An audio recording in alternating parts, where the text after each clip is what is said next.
മികച്ച പോളിംഗ് നടന്ന ചേലക്കര മണ്ഡലത്തിലെ NDA സ്ഥാനാർത്ഥി കെ ബാലകൃഷ്ണൻ തികഞ്ഞ ആത്മവിശ്വാസത്തിലാണ്.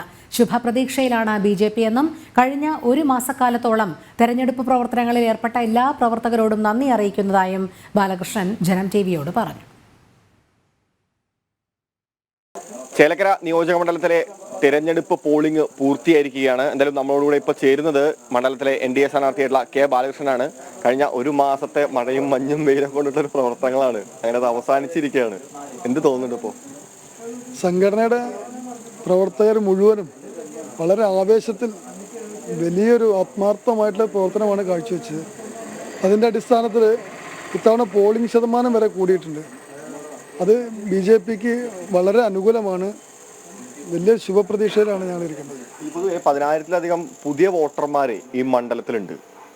എങ്ങനെയായിരിക്കും അവർ ചിന്തിക്കുന്നത്? കാരണം കഴിഞ്ഞ ദിവസങ്ങളിൽ ഈ തെരഞ്ഞെടുപ്പ് പ്രവർത്തനവുമായി ബന്ധപ്പെട്ടുകൊണ്ടിറങ്ങുമ്പോൾ എന്താണ് താങ്കൾക്ക് തോന്നിയിട്ടുള്ളത്?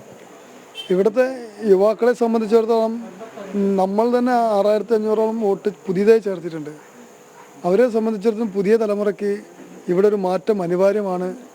അത് ദേശീയ തലത്തിലുള്ള BJPയുടെ കാഴ്ചപ്പാടും കേരളത്തിലും ആവർത്തിക്കണം എന്നതിൻ്റെ അടിസ്ഥാനത്തിൽ ചേലക്കരയിലും അത് BJPക്ക് അനുകൂലമായിട്ട് മാറും. ഈ മറ്റൊരു പ്രത്യേകത, ഈ ചേലക്കര മണ്ഡലത്തിൽ കഴിഞ്ഞ കാലങ്ങളിൽ ഒരുപക്ഷെ കേരളത്തിന്റെ വിവിധ പ്രദേശങ്ങളിൽ നിന്നുള്ളതിനേക്കാൾ കൂടുതൽ വിവിധ പാർട്ടികളിൽ നിന്നായിട്ടുള്ള ആളുകൾ BJPയിലേക്ക് വരുന്നുണ്ട്. പ്രത്യേകിച്ച് ഈ തെരഞ്ഞെടുപ്പിന്റെ സമയത്ത് അടക്കം ഏതാണ്ട് 100ഓളം കുടുംബങ്ങളാണ് അത്തരത്തിൽ BJPക്ക് വന്നിട്ടുള്ളതാണ് BJPയുടെ ഒരു അവകാശവാദം. അപ്പോൾ അതെല്ലാം എത്രത്തോളം ഈ തെരഞ്ഞെടുപ്പിൽ പ്രതിഫലിക്കും?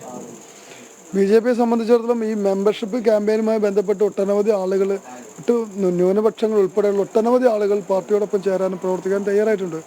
അതുകൂടാണ്ട് ഈ ഇലക്ഷൻ്റെ കാലഘട്ടത്തിൽ തന്നെ ഒട്ടനവധി കുടുംബങ്ങൾ, ഒരുപാട് കുടുംബങ്ങൾ നേരെ പാർട്ടിയിൽ ചേർന്നുണ്ട്. അവരെല്ലാവരും പാർട്ടിയുടെ വിജയത്തിന് വേണ്ടി അഹോരാത്രം പ്രവർത്തിച്ചിട്ടുണ്ട്. അതെല്ലാം പാർട്ടിക്ക് വലിയ ഗുണകരമായിട്ട് മാറിയിരിക്കുകയാണ്. എന്തായാലും 23-ാം തീയതി പെട്ടി പൊട്ടിക്കുമ്പോൾ പ്രതീക്ഷയിൽ തന്നെയാണ്. ഞാനൊരു ശുഭാപ്തി വിശ്വാസിയാണ്. എന്തായാലും ശുഭകാര്യങ്ങൾ തന്നെ സംഭവിക്കും. തീർച്ചയായിട്ടും 23-ാം തീയതി നല്ല വാർത്ത കേൾക്കാൻ കാത്തിരിക്കുകയാണ് ചേലക്കരയിലെ BJP ക്യാമ്പ്.